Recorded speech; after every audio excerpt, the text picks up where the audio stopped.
যখনই নির্বাচনের প্রস্তুতি নিয়ে অগ্রসর হচ্ছি তখনই নানা ষড়যন্ত্র সামনে আসছে প্রধান উপদেষ্টা। প্রাণঘাতী অস্ত্র ব্যবহারের যৌক্তিকতা পায়নি পর্যবেক্ষণ দল। 4 থেকে 5 দিনের মধ্যে নির্বাচনের তারিখ ঘোষণা করবেন প্রধান উপদেষ্টা। চাঁদাবাজির অভিযোগে বৈষম্য বিরোধী ছাত্র আন্দোলনের এক নেতাসহ আটক 5। এবার বিস্তারিত। পতিত শক্তি গণ্ডগোল লাগিয়ে নির্বাচনের আয়োজনকে ভণ্ডুল করার চেষ্টা করছে, এমন মন্তব্য করেছেন অন্তর্বর্তী সরকারের প্রধান উপদেষ্টা অধ্যাপক ড. মোহাম্মদ ইউনুস। এই অপচেষ্টা প্রতিহত করতে ফ্যাসিবাদ বিরোধী সব শক্তিকে ঐক্যবদ্ধ থাকার আহ্বান জানিয়েছেন তিনি। আজ শনিবার রাষ্ট্রীয় অতিথি ভবন যমুনায় বিভিন্ন রাজনৈতিক দলের শীর্ষস্থানীয় নেতাদের সঙ্গে মতবিনিময়কালে প্রধান উপদেষ্টা বলেন, অভ্যুত্থানের সব শক্তি মিলে একটি সুন্দর নির্বাচন করতে না পারলে এই মস্ত বড় সুযোগ আমাদের হাতছাড়া হয়ে যাবে। তিনি আরও বলেন, পরাজিত শক্তি যখনই সুযোগ পাচ্ছে তখনই নানা রকম গণ্ডগোল সৃষ্টি করছে। এসব করে তারা দেশের স্বাভাবিক অগ্রযাত্রাকে মারাত্মকভাবে ব্যাহত করছে। অধ্যাপক ইউনুস বলেন, যখনই নির্বাচনের প্রস্তুতি নিয়ে আমরা অগ্রসর হচ্ছি তখনই নানা ষড়যন্ত্র সামনে আসছে, কিন্তু বাস্তবতা হচ্ছে কোনো ষড়যন্ত্র করে গণতান্ত্রিক অগ্রযাত্রাকে বাধাগ্রস্ত করা যাবে না, কারণ ফ্যাসিবাদ প্রশ্নে সবগুলো গণতান্ত্রিক শক্তির ঐক্য স্পষ্ট। সুষ্ঠু নির্বাচন আয়োজনের জন্য সব রাজনৈতিক দলের সহযোগিতা প্রত্যাশা করেন তিনি। উপস্থিত রাজনৈতিক নেতারাও প্রধান উপদেষ্টাকে সর্বাত্মক সহযোগিতার আশ্বাস দেন। বৈঠকে উপস্থিত ছিলেন জাতীয় গণফ্রন্টের আমিনুল হক টিপু বিশ্বাস, 12 দলীয় জোটের মোস্তফা জামাল হায়দার, নিজামী ইসলাম পার্টির মাওলানা আব্দুল মাজেদ আথারি, বাংলাদেশ খেলাফত মজলিসের মাওলানা ইউসুফ আশরাফ, ন্যাশনাল পিপলস পার্টির ফরিদুজ্জামান ফরহাদ, বাংলাদেশ জাসদের ড. মুশতাক হোসেন, ন্যাশনালিস্ট ডেমোক্রেটিক মুভমেন্টের ববি হাজ্জাজ, ইসলামী ঐক্যজোটের মুফতি সাখাওয়াত হোসেন রাজি, ভাসানী জনশক্তি পার্টির রফিকুল ইসলাম বাবলু, বাংলাদেশ লেবার পার্টির ড. মোস্তাফিজুর রহমান ইরান, বাংলাদেশের সমাজতন্ত্রী দল মার্ক্সবাদী এর মাসুদ রানা এবং জমিয়তে উলামায়ে ইসলামের মঞ্জুরুল ইসলাম আফেন্দি। বৈঠকের শুরুতে বিমান দুর্ঘটনায় নিহতদের স্মৃতিতে 1 মিনিট নীরবতা পালন ও মোনাজাত অনুষ্ঠিত হয়। গোপালগঞ্জে জাতীয় নাগরিক পার্টি এনসিপির সমাবেশে হামলা, সংঘর্ষ ও প্রাণহানির ঘটনায় ঘটনাস্থল পরিদর্শন করেছে 11 জন বিশিষ্ট নাগরিকের একটি পর্যবেক্ষণ দল। তারা এক বিবৃতিতে বলেন, ঘটনায় প্রাণঘাতী অস্ত্র ব্যবহারের যৌক্তিকতা তারা পাননি। তাদের দাবি, এই ঘটনায় মানবাধিকার লঙ্ঘন ও অতিরিক্ত বলপ্রয়োগ হয়েছে কিনা তা নিরপেক্ষ ও গ্রহণযোগ্য তদন্তের মাধ্যমে যাচাই করা হোক। উল্লেখ্য, 16 জুলাই গোপালগঞ্জ শহরে এনসিপি সমাবেশ ঘিরে সংঘর্ষ, ভাঙচুর ও গুলিবর্ষণের ঘটনা ঘটে। এতে প্রাণ হারান 5 জন। পরবর্তীতে শুরু হয় গ্রেফতার অভিযান। এই প্রেক্ষাপটে 22 জুলাই গোপালগঞ্জের আইন শৃঙ্খলা ও মানবাধিকার পরিস্থিতির প্রাথমিক পর্যালোচনায় সেখানে যান 11 জন বিশিষ্ট নাগরিক। তাদের মধ্যে ছিলেন আলোকচিত্র ফটিক শহীদুল আলম, ঢাকা বিশ্ববিদ্যালয়ের শিক্ষক সামিনা লুৎফা, মুশাহিদা সুলতানা, রুশাদ ফরিদি, আইনজীবী সারা হোসেন ও মঞ্জুর আল মাতিন, সাংবাদিক তাসনিম খলিল, শিল্পী বিথি ঘোষ, লেখক ফিরোজ আহমেদ ও অধিকার কর্মী নাফিউল আলম। আরও একজন সাংবাদিক ছিলেন যিনি নাম প্রকাশে অনিচ্ছুক। আজ শনিবার তাদের পক্ষ থেকে গণমাধ্যমে পাঠানো বিবৃতিতে পর্যবেক্ষণ ও সুপারিশ তুলে ধরা হয়। আগেই ছিল উত্তেজনার পরিবেশ। পর্যবেক্ষণ দলটি স্থানীয় বাসিন্দা, সাংবাদিক, শিক্ষক, শিক্ষার্থী, পুলিশ প্রশাসন ও সেনা কর্মকর্তাদের সঙ্গে কথা বলেন। তাদের মতে, সমাবেশের আগে থেকেই উস্কানিমূলক বক্তব্য ছড়ায় সামাজিক যোগাযোগ মাধ্যমে। যেখানে এনসিপি নেতাদের ফেরত পাঠানো হবে, টুঙ্গিপাড়ার মাজার ঘিরে হুমকি, ভেকু ভেড়া নেওয়ার মতো আচরণ ও প্ররোচনামূলক স্লোগান ঘুরে বেড়াচ্ছিল।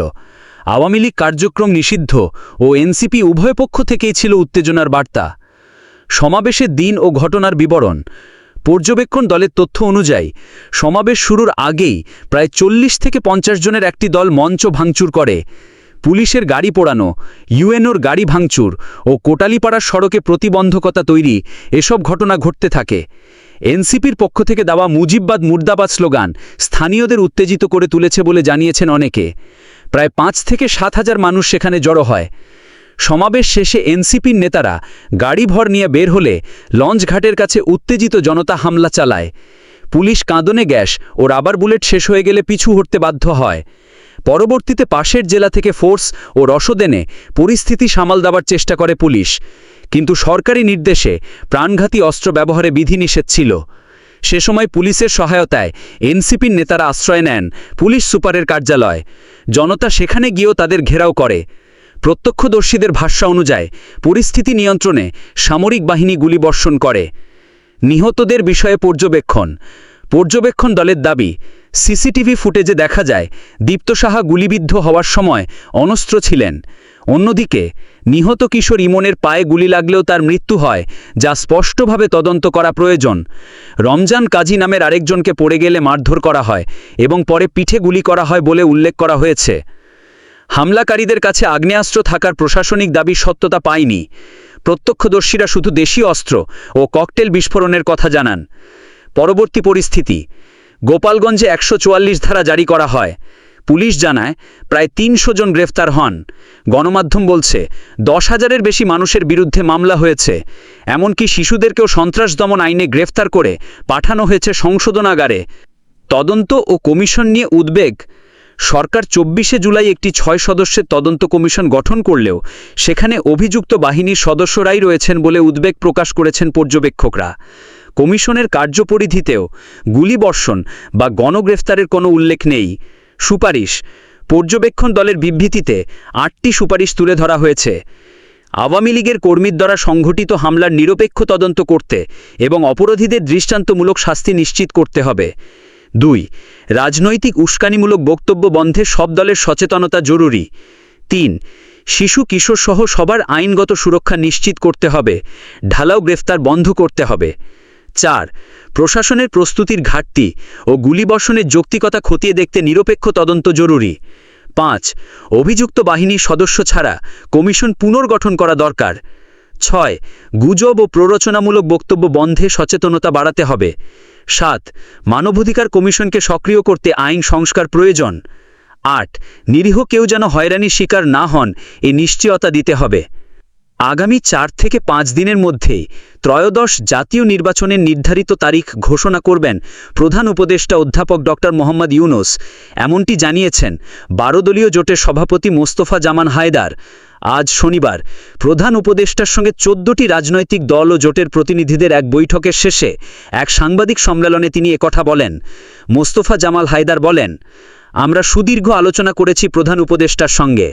আমি আনন্দের সঙ্গে জানাচ্ছি তিনি স্পষ্ট করে বলেছেন আগামী ৪ থেকে ৫ দিনের মধ্যে নির্দিষ্ট সময়ে নির্বাচনের সময় ঘোষণা করবেন। এর চেয়ে আসার কথা আর কিছু হতে পারে না। এর আগে এনপিপি চেয়ারম্যান ফরিদুজ্জামান ফরহাদ বলেন, আমরা বলেছি দ্রুত নির্বাচনের তারিখ ঘোষণা করতে হবে।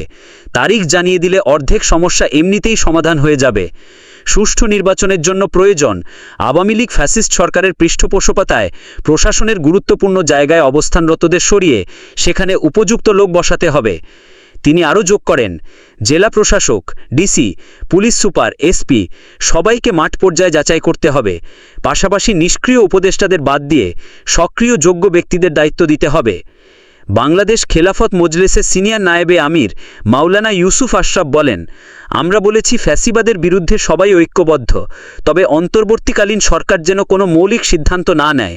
উদাহরণ হিসেবে বলা যায় মানবাধিকার করিডোর বা মানবাধিকার কমিশনের অফিসের বিষয়ে সিদ্ধান্ত, এগুলো নির্বাচিত সরকারের কাজ। তিনি আরও বলেন, সুষ্ঠু নির্বাচন আয়োজনে আমাদের পরামর্শ ছিল। উত্তরে প্রধান উপদেষ্টা জানিয়েছেন তিনি একটি সুন্দর নির্বাচন দিতে চান, নির্ধারিত সময়ে নির্বাচন করতে চান, তবে পতিত স্বৈরাচার এটাকে বাছাগ্রস্ত করার নানা চেষ্টা করছে। আমরা বলেছি এদের কঠোরভাবে দমন করতে না পারলে তারা মাথাচাড়া দিয়ে উঠবে। আজকের বৈঠকে অংশগ্রহণ করেন জাতীয় গণফ্রন্টের আমিনুল হক টিপু বিশ্বাস, ১২ দলীয় জোটের মোস্তফা জামাল হায়দার, নিজামে ইসলাম পার্টির মাওলানা আব্দুল মাজেদ আথারি, বাংলাদেশ খেলাফত মজলিসের মাওলানা ইউসুফ আশরাফ, এনপিপি চেয়ারম্যান ফরিদুজ্জামান ফরহাদ, জাতীয় দলের চেয়ারম্যান সৈয়দ এহসানুল হুদা, বাংলাদেশ জাসদের doctor Mushtaq Hossain, nationalist democratic মুভমেন্টের ববি হাজ্জাজ, জাকের পার্টির মহাসচিব শামীম হায়দার, ইসলামী ঐক্যজোটের মুফতি শাখাবাত হোসেন রাজি, ভাসানী জনশক্তি পার্টির চেয়ারম্যান রফিকুল ইসলাম বাবলু, বাংলাদেশ লেবার পার্টির ডাক্তার মুস্তাফিজুর রহমান ইরান, বাসদ মার্ক্সবাদী সমন্বয়কর্মী মাসুদ রানা এবং জমিয়তে উলামায়ে ইসলামের মঞ্জুরুল ইসলাম আফেন্দি। রাজধানী গুলশানে আওয়ামী লীগ নেত্রী ও সাবেক সংসদ সদস্য শাম্মী আহমেদের বাসায় চাঁদাবাদির অভিযোগে 5 জনকে আটক করেছে পুলিশ। আজ শনিবার রাত 8টার দিকে গুলশান এলাকা থেকেই তাদের আটক করা হয়। আটক ব্যক্তি হলেন মোহাম্মদ রিয়াদ, মোহাম্মদ সিয়াম, মোহাম্মদ সাদাফ, মোহাম্মদ ইব্রাহিম ও মোহাম্মদ আমিনুল। গুলশান থানার ওসি হাফিজুর রহমান জানিয়েছেন, আটকদের মধ্যে রিয়াদ বৈষম্য বিরোধী ছাত্র আন্দোলনের সম্মিলিত বেসরকারি বিশ্ববিদ্যালয় কমিটির নেতা। পুলিশ জানায়, গত 17 জুলাই রিয়াদ, অপু ও আরও কয়েকজন গিয়েছিলেন শাম্মী আহমেদের গুলশানের বাসায়। তারা সেখানে গিয়ে দাবি করেন 50 লাখ টাকা চাঁদা। সে সময় বাসায় উপস্থিত ছিলেন শাম্মী আহমেদের স্বামী। তাকে ভয়ভীতি দেখিয়ে 50 লাখ টাকার দাবির পর 10 লাখ টাকা আদায় করে নিয়ে যান অভিযুক্তরা। আজ রাতে তারা যখন চাঁদার বাকি টাকা নিতে ফের আসে, তখনই ওৎ পেতে থাকা পুলিশ তাদের আটক করে। ওসি হাফিজুর রহমান জানিয়েছেন, ঘটনার সঙ্গে জড়িত অন্যান্যদের গ্রেফতারে অভিযান চলছে।